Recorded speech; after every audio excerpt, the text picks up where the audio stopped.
wagwan ayo watantini wagwan boyga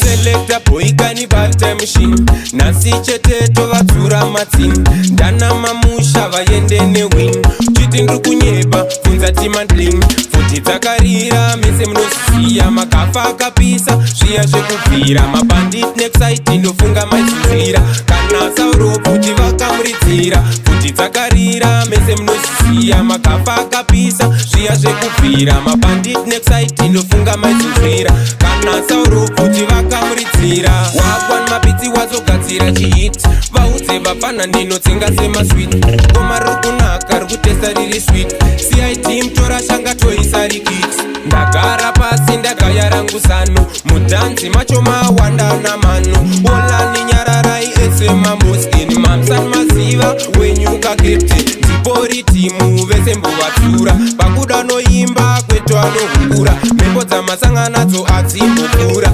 vanototiziva kubva tichikura pazvakatanga vamwe vaivenga vamwe vachitiisa vachikanda zvitsinga asi samatenga mwari wekudenga avadinini ndigare semuranda pazvakatanga vamwe vaivenga vamwe vachitiisa vachikanda zvitsinga asi samatenga mwari wekudenga avadinini ndigare semuranda vaudo lempuso manje tovamamisa kana dzakashota manje todzikwanisa vaudomisa dhanzi manje torifambisa tovaita vakadzi nhasi tovambitisa asuri gati wangu ita state wai uri grit sunga high grade pamwe uri met wambomwa kazeti mborara papeti asi une covid selecta boygani bata machine nhasi chete tovatsura matini ndana mamusha vaende newin chiti ndiri kunyeba kunza timandling futi dzakarira mese munosiziya makafa akapisa zviya zvekubvira mabandit nekusaiti ndofunga maizvinzwira